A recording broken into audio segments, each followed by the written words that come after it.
Ni za mingi ziko kama kenze. Ni za mingi.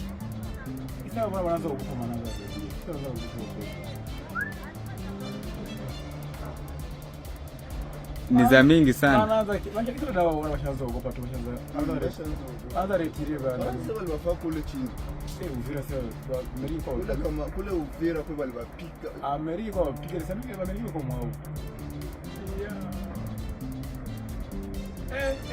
Nakwambia juzi wanapitisha mama yetu sasa nuka maisha kupata gari.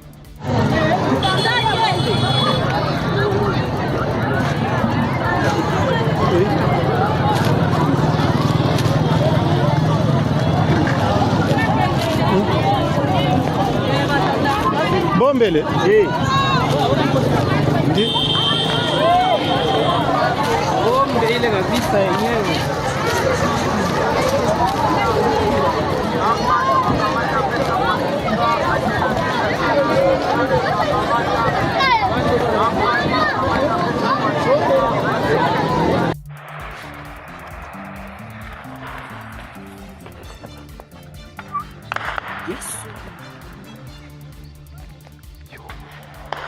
E agora os Estados querem alargar estas relações. A defesa e a segurança são todos os dias desafiadas pela mobilidade nos dois sentidos. A cooperação passa necessariamente por esta esfera. Os dois estadistas conversaram longamente em privado. O encontro terminou com declarações à imprensa nos jardins do Palácio Presidencial. O Presidente da República... Por favor, me ajuda. Por favor, me ajuda.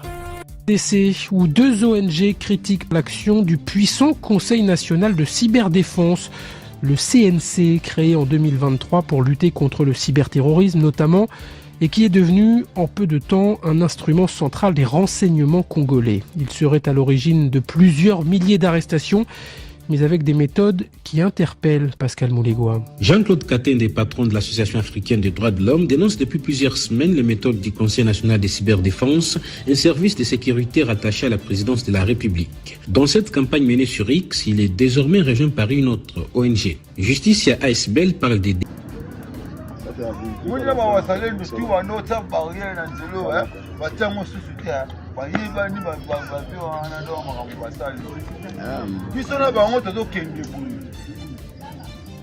Omosko bomo bakolomboka bovanda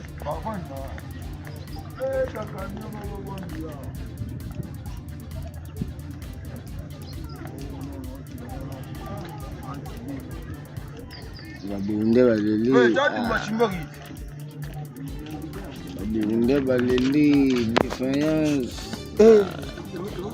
mboka na biso fo mboka bakonzi na biso tozana bango bandoki te bomo bayebi ndeni bakoyozwa bango atona chat de bataille tigre force sokola bango nde o tigre force ya beta bango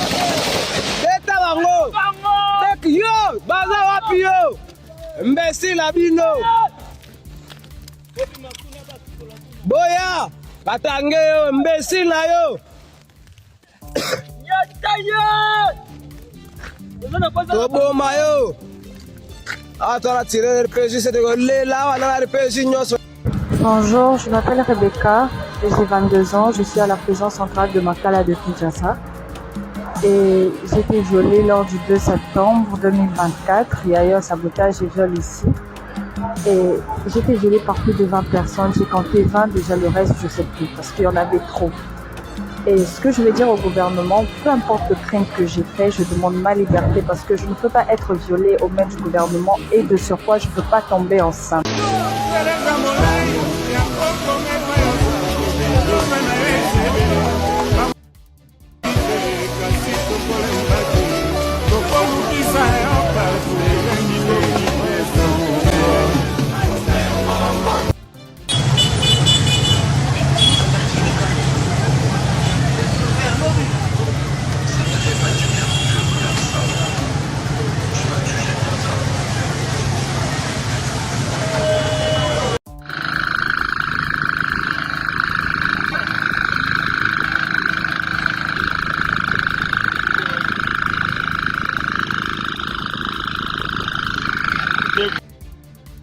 tozomona voiture oyo emeli mai emeli mpenza mai ya mati likola séparateur ameli mai ali mokolo nango ye bokotuna o bongo yango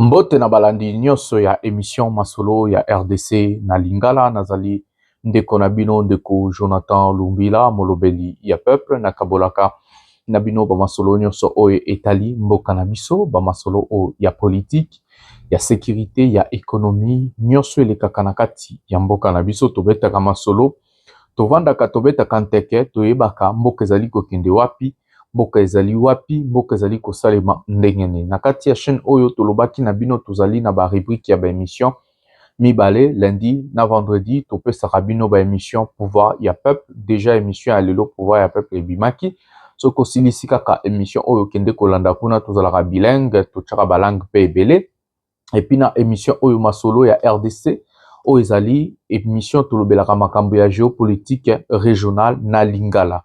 Émission pouvoir ya peuple ezalaka géopolitique nationale, géopolitique régionale na géopolitique internationale kuna tozalaka na 90% to pe 80% na lopoto et puis totiaka pe Lingala na balangue mosusu déjà émission ebimaki bokende kotala ezali émission moko kitoko bayimboka balingi yango makasi. Lelo tozali na masolo ebele ya kobeta pona émission ya lelo. Ngai nazali acteur politique, lokola acteur politique napesaka bino bwania nanga boyebi na ngai ndenge nini nazobanza makambo ifalaki esalema na kati ya mboka na biso elakisi yo babengaka na lopoto vision na programme ya gouvernement nanga et puis en tant que journaliste napesaka bino ba information to pe makambo ezali koleka ya mboka na biso na ndenge ya bosolo nyonso awa lokuta ezalaka te kadiosha ezalaka te awa bosolo nde na bosolo o esali pasi nazalaka toujours na habitude ya koloba zwa mwama imela ekitiso motema po pasi ekitisma ekitisaka mwa motema pasi epi ma ya malili benda yango mela ekosala yo kitoko epi nazali molobeli ya peuple la voix des sans voix lokola molobeli ya peuple nalobelaka mboka nalobelaka peuple nanga na bosolo nyonso awa na kosepelisa mutu te awa lokuta ezalaka te ya boye tozwa sommaire to pe tozwa masolo tokobeta lelo na kosenga na bino biloko minei bosala epi tokende na masolo na biso ya lelo biloko na kosenga bino ezali nango ya ofele ezali eloko pe ya pasi te ekozwa pe ngonga ebele te na kosenga na bino eloko ya liboso bo like émission oyo bo s'abonner bo activer cloche ya notification po bozangaka ata masolo moko lisusu te ya mboka na biso Congo lokola émission pouvoir ya peuple to pe émission oyo masolo ya RDC eloko ya mibale na kosenga na bino ezali bo tika latina suka parce que ko tika latina suka ezali lolenge bani boko banza to pe boko yeba makambo ezali koleka ndenge nini na kati ya Congo po émission oyo ebandeli tisuka ezali lié to pe ezali eloko moko to pe sakabino développement introduction développement conclusion ndenge totanga na 6e des humanités na kati ya Congo donc yango ezali pena na motu ya mingi ya kotika latina suka eloko ya misatu na kosenga na bino ezali kozwa lien ya émission oyo otindeli mutu na WhatsApp otie yango na groupe na esiko ozalaka na ba groupe nyonso ozalaka na WhatsApp nyonso na lobi bien otie yango na ba groupe na nyonso na Facebook esiko ozalaka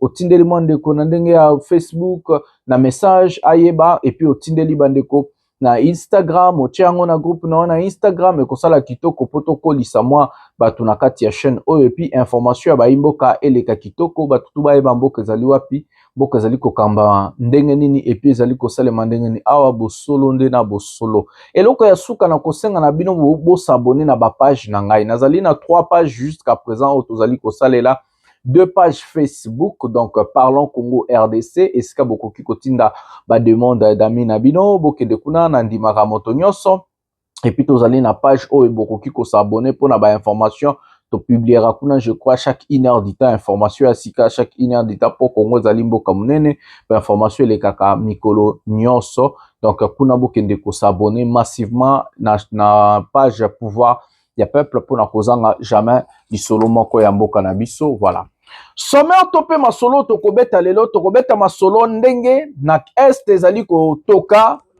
ndeko Tshilombo abeti ba drone kuna lelo na air tozali koloba na bino ndenge na expliquaki na limbolaki na émission pouvoir ya peuple Corneille nanga uti kotinda ba militaire ebele turosko balati pena ba tenue militaire ba koti Uvira bake ko sécuriser Uvira ponde ko Tshilombo abetaki ba drone lelo na ba tongo abetaki ba drone na Uvira. Donc yango nde Corneille nanga atindi siko bambila et puis bambila mususu bazali kokende directement ti côté axe Kalemi bakende ko sécuriser axe wana nyonso et puis tokoyeba ndenge nini tokolimbolela bino tokobetela bino ba masolo nyonso. Lisolo ya dialogue ezali ko se toufer lokola liki na kati ya koki na ye mutu nyonso aboyi dialogue. Sanko eboyi dialogue ya Tshilombo, Kabila na batu na Sauvons le Congo baboyi dialogue ya Tshilombo, Nanga aboyi dialogue ya Tshilombo, batutu baboyi dialogue ya Tshilombo balobi barokendaka jamais dialogue oyo Tshilombo azali ko senga na biso bango balingi dialogue oyo ya solo dialogue ndenge na yebisa kibino ko préparer porte de sortie ya ndeko Tshilombo abima na bokonzi parce que a respectaka ba accord te a respectaka mibe côté opposant ya zo bazali lisusu te oyo akoya na dialogue initié par ndeko Tshilombo. Donc tokobeta masolo ba inondation na kati ya Kinshasa ndenge Kinshasa komi na mai mboka ezali ya kokufa Kinshasa pays Congo ezali non gouverné donc tozali na ba gouvernante tozali pena na ba bolole na moto ya mboka na biso lelo tokobeta masolo ya suka etikali ngonga moke Donald Trump a agir na Congo asala intervention na ye na Congo pona kosukisa régime ya ba miyibi régime ya ba incompétent régime ya batumite ozosala te régime ya Tshilombo plainte kotaki na États-Unis boyebi mais eloko asika ebimi lisusu likambo ya ba droit de l'homme Women Rights Watch ebimi si masolo lelo tokotanga tokotango na profondeur et puis États-Unis via ambassade nango azali kosenga Tshilombo atika makambo ya kokanga batu ya koboma batu eleki kokanga ba viol biloko azali koselema na mboka na biso azali lokwa tozali na pays tiers monde donc ba pays européen na ba 15e siècle donc yango wana mboka ezali vraiment ya kokufa donc masolo tokobeta yango wana tobanda na lisolo ya liboso ezali lisolo Kinshasa ekomi na se ya mai pe ya salite Kinshasa ezali mboka na biso capitale na biso mabotala auparavant Kinshasa la belle et le komi Kinshasa bosoto tobenda bilili o siko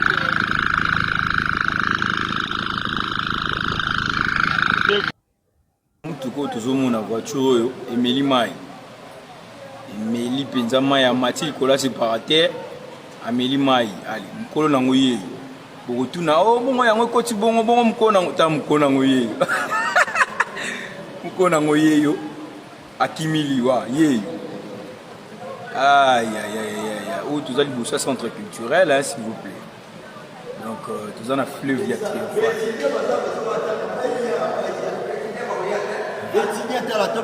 il y a car disponible là. Tomate na kata car. Fleuve. On te bénit fleuve du peuple. Le fleuve du peuple. Fleuve du peuple. Autant la fleuve du peuple. Bah il peut mettre ma fleuve du peuple. Oh là là. Oh là là. La bayan. La bayan. Moi, classe qui Kema. Oh là là.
imboka o ezali ville Kinshasa.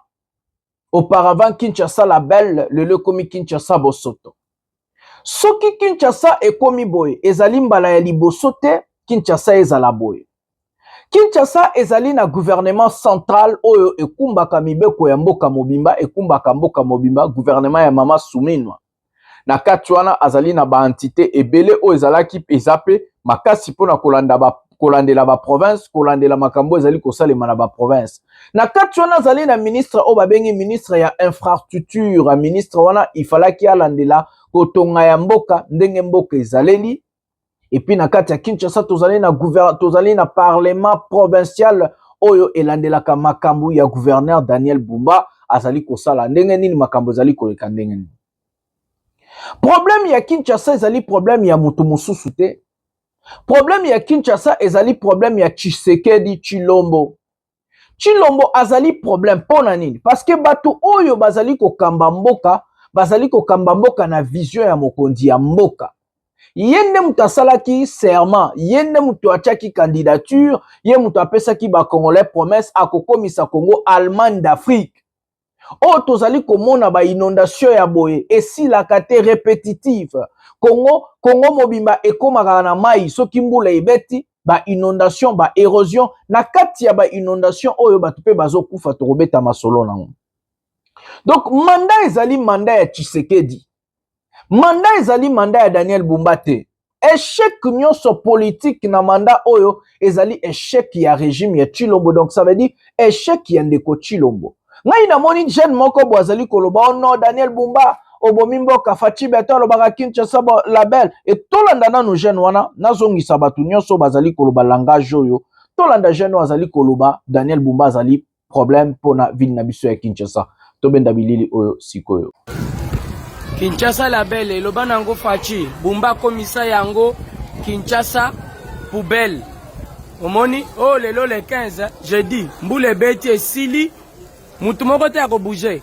Il faut bozela oh mai Bumba phénomène au gouverneur te oyo bato ba soutenir ye na ebisaka bino c'est un gouverneur incompétent tout le bailo ko nyoso to benga ngona komonang ero ya lali gouverneur alali ayaka se ko sala inspection aya Daniel Bumba yaka ce qui a on a centre assemblée nationale yangwana arena yango baza construire ce qui a wezaboy siko na maluku siko na selembao na makale zandenini Daniel Bumba nyonso anezaka balingaka yote omoni ba kongomani batelemi moye muto bouger zate o gouverneur te tokanga mitema kalate Bumba ko kende makambo ko changer na kisasa kalate ya ko kende po gouverneur te mutu ka wane kufi e kotima iba pusa yango omoni oh Bumba ekufi mutu ka wana moye zate mai niveau ya suka mawa na ba gouverneur oyo gouverneur te c'est un incompétent tant que le besoin est incompétent c'est une vérité. Daniel Bumba est incompétent ya makasi alali alali omoni mutu ka bato koti mai. Voilà baimbo katolandi o ezali makanisi ya bataliban o ezali makanisi ya bafanatiki ya Tshilombo o ezali makanisi ya babolole ya bataliban bazaka bazoba bataliban. Il n'y a jamais eu de mauvaises troupes que de mauvais chefs. Tshilombo azali mauvais chef. Muto ponaki Bumba azala gouverneur na ville ya Kinshasa ezali ndeko Tshilombo. Tshilombo depuis aye na bokonzi asali 8 ans na pouvoir. 8 ans na pouvoir incapable ya kosilisa ba inondation, incapable ya kosilisa embouteillage, incapable ya kosilisa kuluna, incapable ya kobongisa mboka. 8 ans au pouvoir oboti mwana akoli ake maternelle, à sisi maternelle, ake premier primaire, deuxième, troisième primaire. Tshilombo, 8 ans au pouvoir, incapable à aussi sa inondation, incapable à aussi sa kuluna, incapable à aussi sa makambo zali koleka lokola embouteillage na insécurité. Bozolo beleza Bumba, muto ponaki Bumba ezanani. Tata na yo oyo ozolo bana video, to bino ba taliban de boponaka Bumba toza Tshisekedi. Bumba azali fruit ya IDPS. Azali membre ya parti présidentiel ya ndeko Tshilombo. pona kopona ba candidat gouverneur ezalaka parti de bimisaka ba candidat nango sous la bénédiction to pe bénédiction ya ndeko ya chef na bango o kombo na ezali Chilombo. Ye Chilombo ezali mbala ya liboso amona makambo ya bwe na Kinshasa. Ye Chilombo ezali mbala ya liboso ya bake Bumba ezali incompétent. Ezali mbala na ya liboso. Bumba sali déjà combien d'années en tant que gouverneur incompétent à ville ya Kinshasa. Donc ce qui Chilombo azotika ça veut dire que Chilombo yebi ezali nango Bumba te ezali ye moko nde responsable ya échec ya ville ya Kinshasa. Yende responsable ya insécurité, yende responsable ya ba embouteillage, yende responsable ya ba kuluna, yende responsable ya ba inondation nyonso.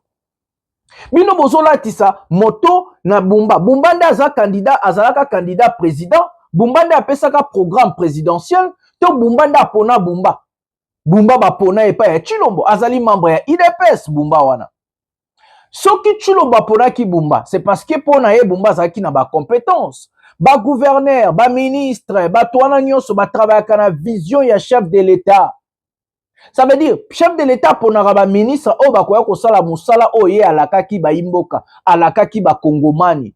Ezali ata na ministre te, ezali ata na gouverneur te, ezali na mututa kosala na sentiment. Oui, mutuna mutu amemaka bwania na ye, mutuna mutu amemaka boyebi na. Mais boyebi wana il faut ezala valider pas ya président de la République parce que mandat ezali ya Bumba te, mandat ezali ya ba ministre te, mandat ezali ya président de la République. Mandat ezali ya président. Échec ya ville ya Kinshasa ezali Tshisekedi. Ezali Chilombo, ezali mutu mususu te. Il n'y a jamais eu de mauvaises troupes que de mauvais chefs. Bumba ezali troupe. Ba ministre bazali ba troupe. Neti na moni bazo finga ministre infrastructure ba aza incompétent. Pourquoi Chilombo bazo longola ete? Soki ministre infrastructure azali incompétent. Yo yebi kaza incompétent. Chilombo mo continue ayebi to ayebi te. Soki Chilombo azaki na vision, azaki na mission, azaki na programme du gouvernement, ndeti onga nazalaka nango na livre nanga oyo, ndeti nga nazalaka nango, mbele Chilombo alingaka longola ministre infrastructure. Mbele Chilombo déjà koisa Daniel Bumba alingaka loba non, oh, nga na livre nanga o na koshaki boye, na lobaki programme ya gouvernement nanga eza boye. Mais yo Bumba ozo sala boye, longwa ozali na vision nanga te. Alingaka longola. Soki Chilombo azo garder Bumba, c'est parce que ye moko chef azali incompétent. Parce que ye moko chef azali incompétent azama elete aibe loko osala te na moto ya mboka na biso. Problème ya Congo mobimba ezali Tshisekedi. Bokende gauche à droite te.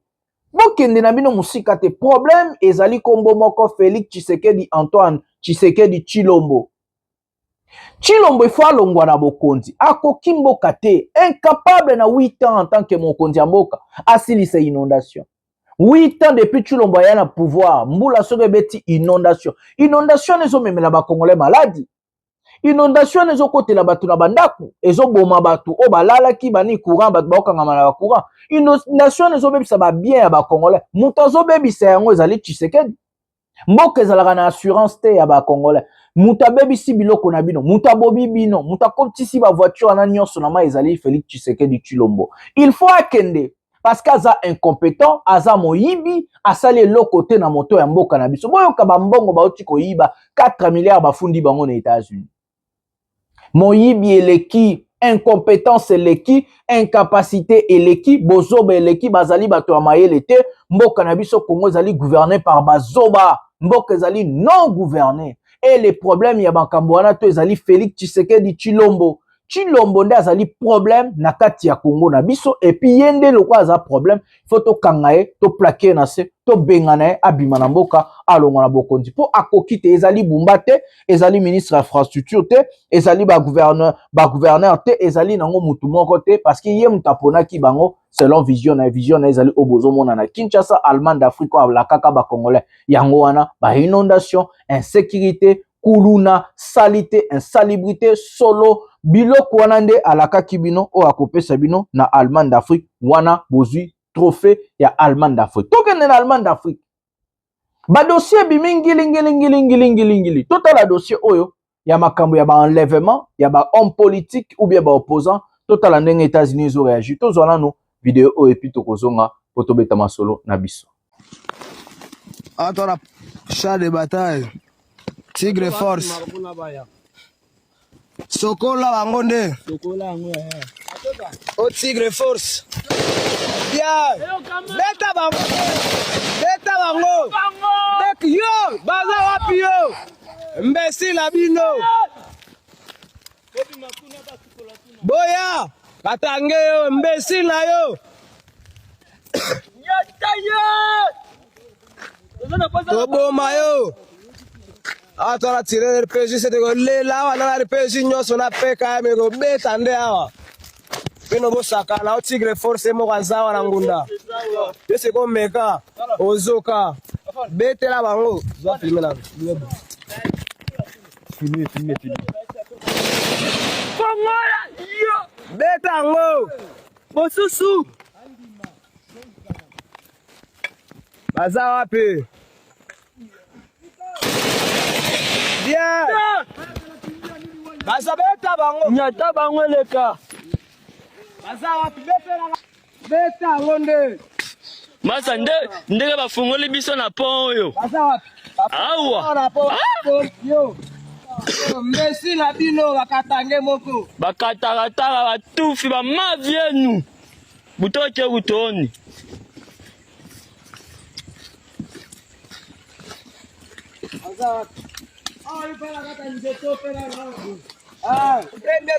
Premier coup de balle. Beta ngwana. Fongola ngo, fongola. Fongola yo.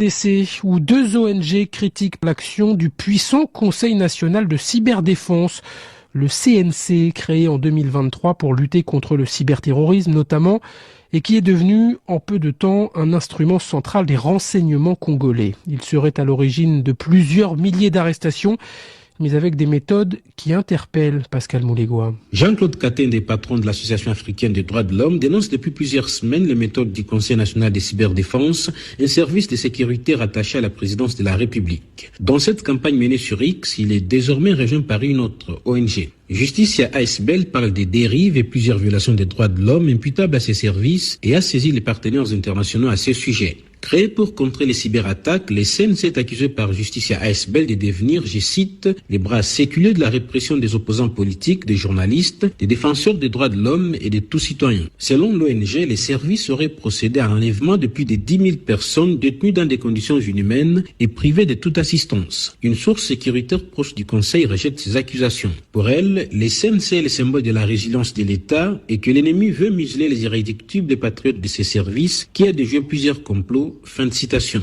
Cette source affirme que le service a fait de la lutte contre les ennemis internes de la République son cheval de bataille. Selon elle, prétendre qu'il y a 10 000 arrestations déjà opérées est une propagation de faux bruits. Pascal Moulégois, Kinshasa, RFI. La société civile et certains partis d'opposition se disent inquiets face à une multiplication de cas d'interpellation et d'arrestation en RDC. Opposants et société civile dénoncent des arrestations sans respect des procédures. La ministre de la Justice insiste, le gouvernement veille à la légalité des procédures en cours. Les précisions d'Aurélie Bazara Kibangula. Dans un post publié sur ses réseaux sociaux, Martin Fayulu appelle les services de sécurité à stopper ce qu'il appelle du harcèlement contre les voix critiques. Alors ces dernières semaines, la plateforme Lamuka a dénoncé l'interpellation de plusieurs de ses militants à Kinshasa. D'autres partis politiques, comme celui de l'ex-premier ministre Matata Ponyo, demandent également la libération de leurs cadres interpellés et appellent au respect des procédures. Alors interpellé sur la question d'une multiplication des arrestations lors d'une conférence de presse, le ministre de la Justice affirme que chaque citoyen qui enfreint la loi doit répondre de ses actes. En ce qui concerne les opposants, nous appliquons la politique du pays dans l'administration de la justice. Nous veillons à ce que ceux qui sont arrêtés, la procédure puisse être légalisée. Si par exemple les gens ont été arrêtés pour suspicion d'atteinte à la sécurité de l'État, etc., il faut savoir une chose, c'est qu'il y a des détentions administratives.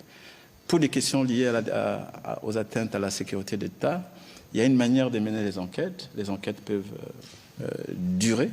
Mais nous, au niveau de la justice, nous demandons toujours à ce que cette situation puisse être légalisé. Un discours officiel contesté par une partie de la société civile qui parle, je cite, d'enlèvement. Dans un communiqué, plusieurs organisations tirent la sonnette d'alarme après l'arrestation de militants comme Nathanaël Onokomba. Ces structures affirment aussi que plusieurs de leurs membres ont été contraints à l'exil.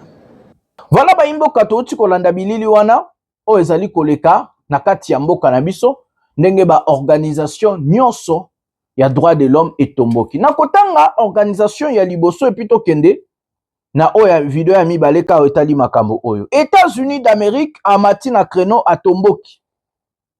Urgent. Les taux montent entre le pouvoir de Kinshasa et les États-Unis. Après la France, c'est le tour des États-Unis. Le président américain Donald Trump s'inquiète de la situation en RDC, les enlèvements, les arrestations arbitraires et les violations de droits fondamentaux des droits de l'homme.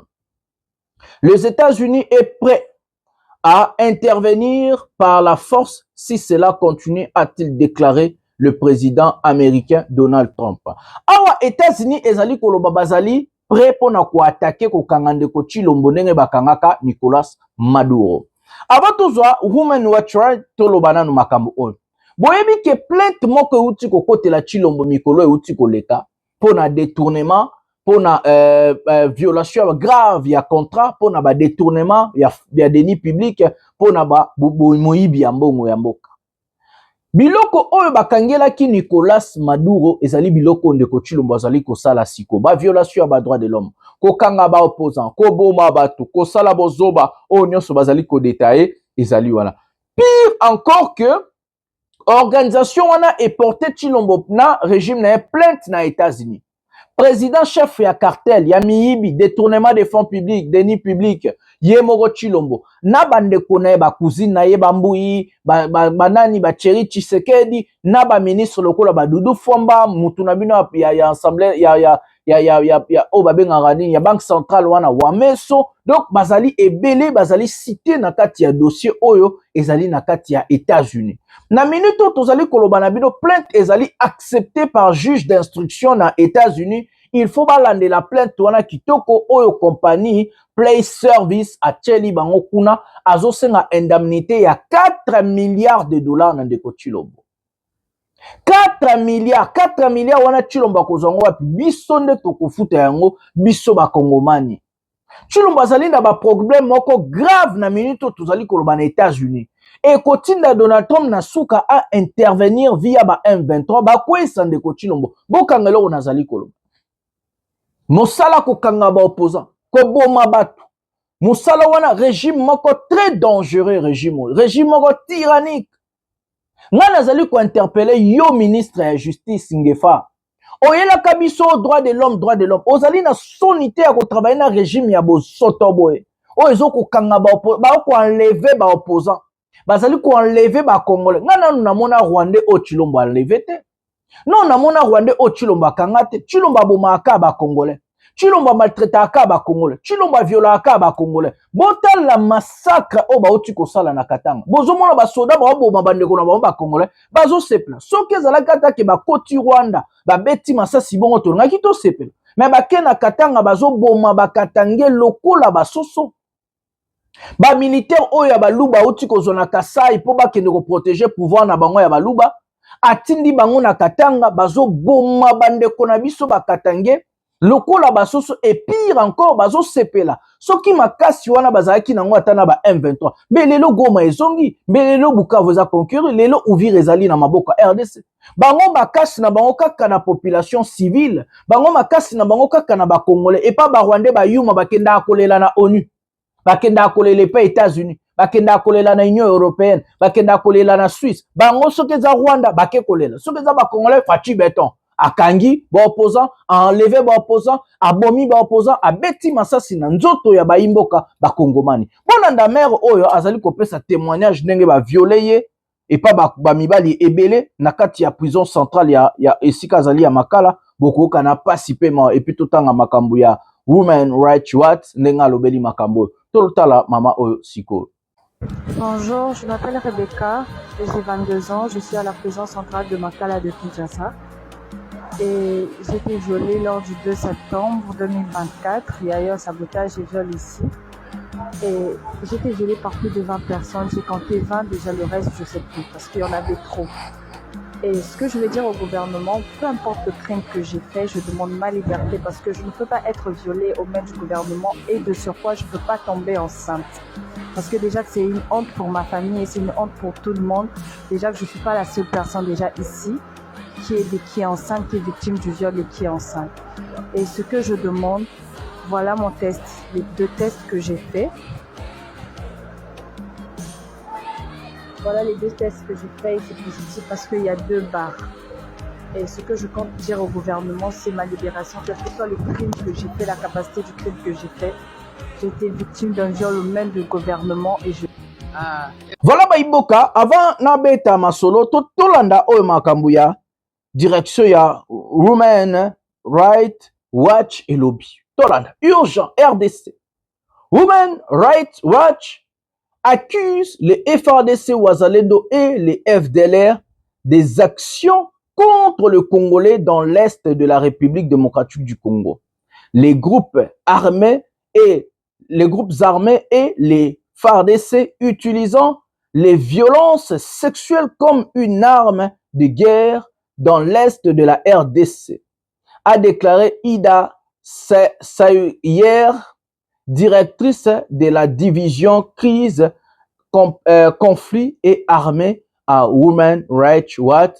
Elle ajoute que les survivantes de ces crimes atroces font face à un climat d'impunité protégeant les responsables et un système de santé privé des moyens pour les accompagner. Botala makambo zali koleka na mboka na biso bandeko.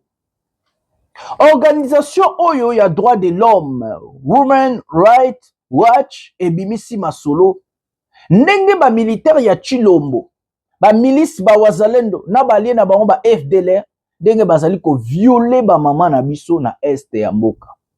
Déjà to memela kabino lisolo ya tata moko lobaka ba Wazalendo ba FDLR, ba FRDC bazaki ko kima Baraka, bazaki ko kima Fizi, ba violaka ba mama na biso na ndenge ya kosakana te na este. Oyo nyonso ndeko Chilombo. Chilombo amata akita.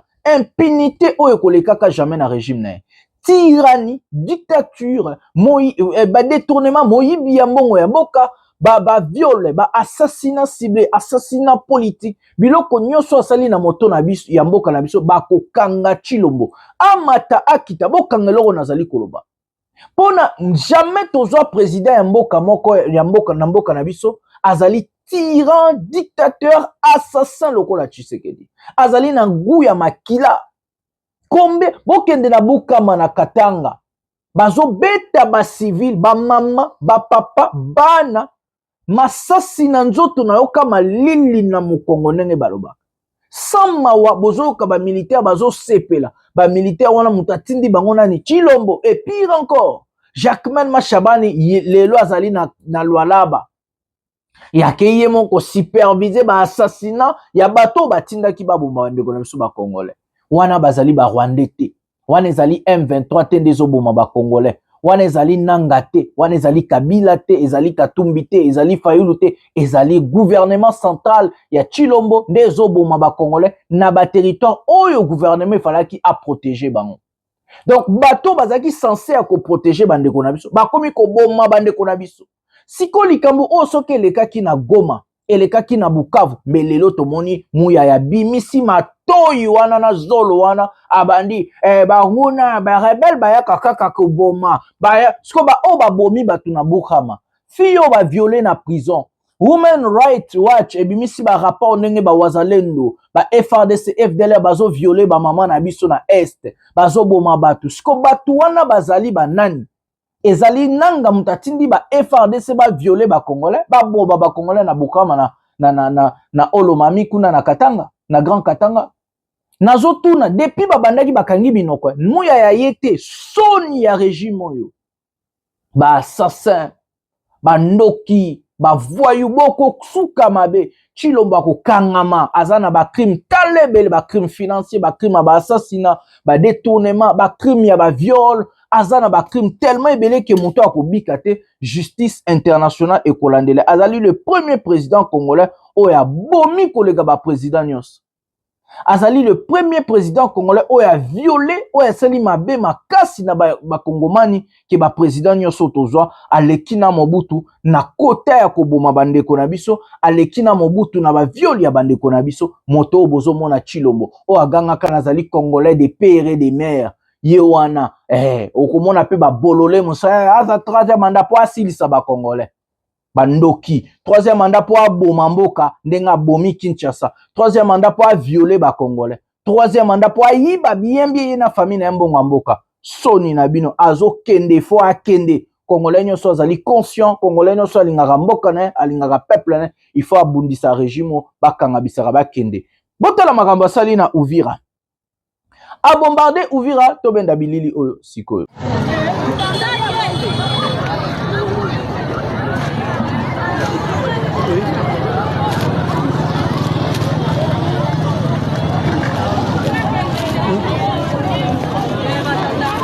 Bombele.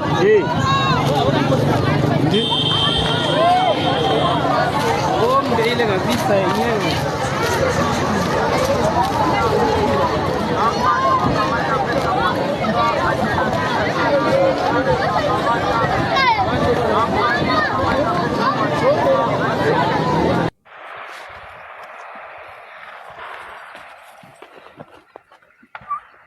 Yes.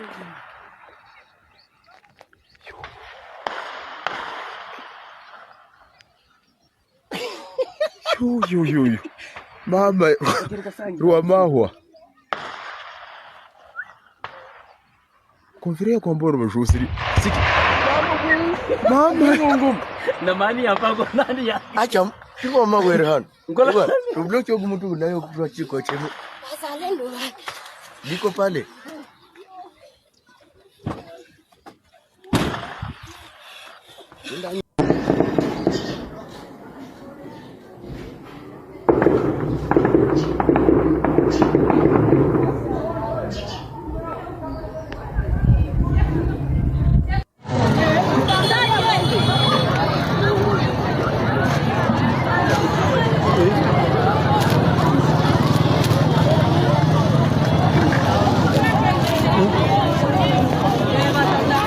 Bombele.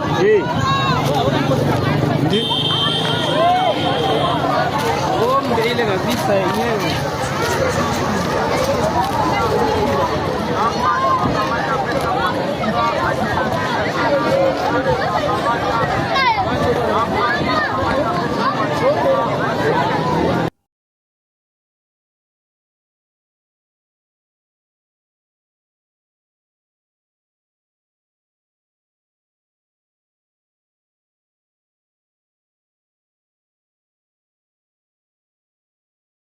Voilà baimboka. Ndeko Chilombo azali normal te. Ndeko oyo na ebite soki moto na ezali kosala malamu. A bombarder Uvira, ezali mabete. Soko lingi ozwa territoire. O conquérir territoire, bazora territoire na force ya minduki, ça veut dire il faut kozala na bateau o bako remplacer après ba bombardement. Wana eza eloko ya liboso. Eloko ya mibale. Ba bombardaka soki bo ciblé ennemi. Les bombardements en désordre des alaraté na kati ya ta guerre, surtout soko zali l'État. L'État zo commettre ba benga ba crime contre l'humanité. Ba crime de guerre. Donc Chilombo bato kozama les a bien. Kotanga eza kitoko. Ato zangi mbongo na kosenga na bino kende nguluma sala nini tangisa bana na yo. Parce que Chilombo atanga te yango ayebi ko réfléchir te. Ba français lo baraye koli na Belgique, c'est normal, Belgique est un pays francophone, on kola no français, souvent dit en Angleterre, on kola anglais, souvent dit aux États-Unis, on kola anglais. Chilombo azali normal te. Soit aza maladie, ça veut dire aza paranoïaque, soit aza liboma, soit aza pena o balobara pena bololé. Comment yo régime ozo bombarder ville na yo moko oyo yo ozo censé à reprotéger? Sans koyeba soko zo bombarder ba civil, soko zo bombarder ba rebelle, soko zo bombarder ba nani. Donc, bozo bombarder, pour bombarder. Et pire encore, azali na ba partisan ba taliban ba zoba bande kubo yibsanga. Bozo mona na internet bazo sepela. Nenge ba sepela na ba milice ba wazalendo. Bazo sepela. Oh, ceci là a bombarder, mais a bombarder banani. Parce que ce qui a bombardé, résultat nango ezanini. Depuis bazalaka ko gangela biso ba Sukhoi, bazalaka ko gangela biso ba drone. Déjà Tshilombo a récupéré à 0,1 km de 1 km carré ya mabele na biso. Depuis abandana ba Sukhoi na ba bombardement. Pays eganera guerre te na ba bombardement. Mboka eganera guerre na effectif o ekoki ko remplacer ba bombardement. Bokoki ko bombarder. Supposa na bato ba ko remplacer place wana te bombardement ki ofele. Boyebi combien coûtera na trésor public ba minduki o azo somba ba bombardement o azo kosomba. Boyebi combien coûtera na trésor public. Boyebi combien moto azali maele te. Moto azali normal te. Moto yo pena na yebite nani asala moto o. Parce que comment yo mokonzi ya mboka ozo bombarder population na yo. Ozo bombarder ba territoire na yo mo aveuglement. Ozo ebate soko ozo bombarder ba civil. Potala mambo nanga sali esiko. Nanga uti kokotisa lelo minduki naba nani yo babenga baona ba militaire ebele to benda bilili oyo siko. Niza mingi ziko kama kenze. Niza mingi. Isa wana wanaanza kukupa mananza rudia. Sasa wanaanza kurudisha huko. Niza mingi sana. Wanaanza kitu dawa wanashaanza kukupa tu anza retire bana. Sasa walifaa kule chini. Uvira sasa Amerika kule kama kule Uvira kwa walipika. Amerika wapiga risasi Amerika kwa mwao. Yeah. Nakwambia juzi wanapitisha mama hizi zishaanza nuka hizi ziko fuata gari. Unuka manake sana. Maraka sio banaanza kukupa mara wana retire watu yao.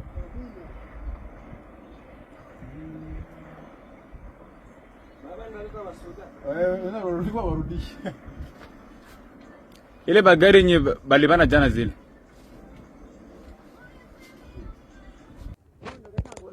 Na maopa. Cha kushangaza sasa mkuisha ya hapa wanaenda Mgogo. Yengine sasa mstari ya M23 hili kama mnaona. Bako natokea Mgogo biko lwa Mugulu. Mstari hili nenda muantre ya Nyamirangwe donc ni ba mingi. Na ingine ingali huko. Inaweza kuwa hata plus de 200 soldats. Nawaza mko na waona sasa hatujui vinaenda nisikia kiaba viko natokea kule kwa mafrozi ilikuwa tuko na Rojalo wa Mugulu bana ingia direct Kabari kama wanakesa chomokea Bagira hatuyui nini yenye iko. Nawaza kisimu na waona wanaenda na mavitu yao kukichwa bote biko lwa Mugulu. Depuis samedi ase walianza pita mpaka leo. Mnaona mstari kisiku. Watro sana mai.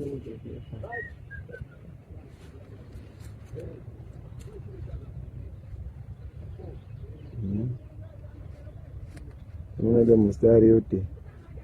Ba mingi. Aone biko na achile entre ya Kidodogo. Banaingia muantre ya Nyamirangwe. Nawaza naona ile mstari yote. Vraiment tuwe ni nini? Atuyue ni nini?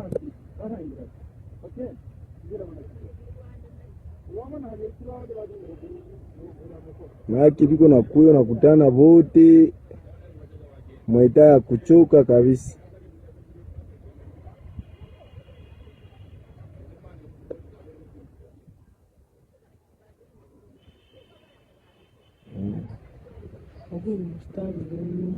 Fiko bengi sana wasi. Ni batro. Ninyo tu minachoka na kufilme ni ba mingi sana.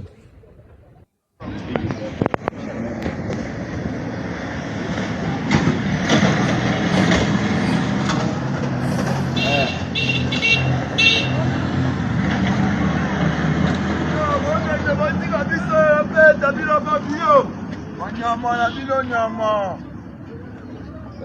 Muna ba wasalendo tu wanota barrière na nzelo batango susuta bayiba ni ba bio wana ndo makambo basali. Biso na bango to kende boye. Omosko bamu bakolomboka. Bovanda.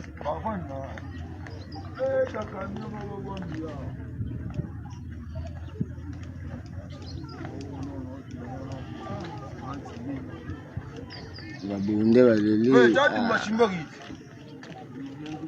Babunde baleli défaillance. Mboka na biso fo mboka ba continue biso tozana ba bando.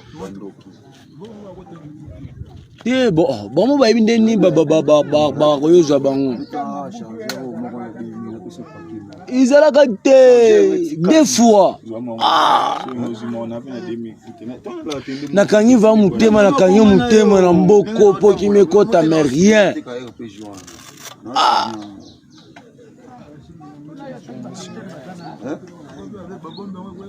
Tatiki biloko tout là on est bisao.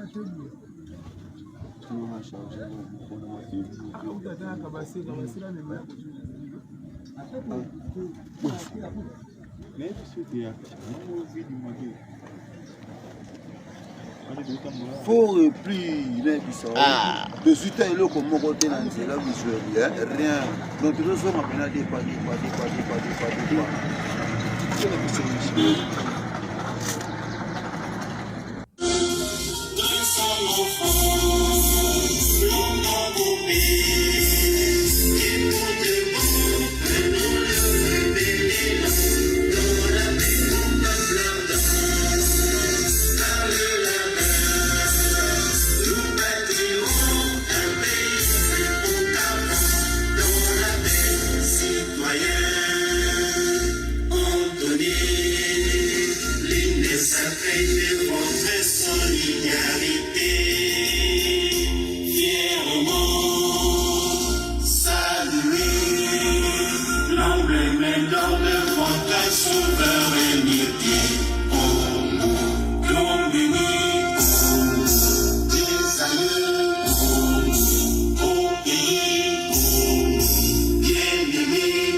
Voilà baimboka.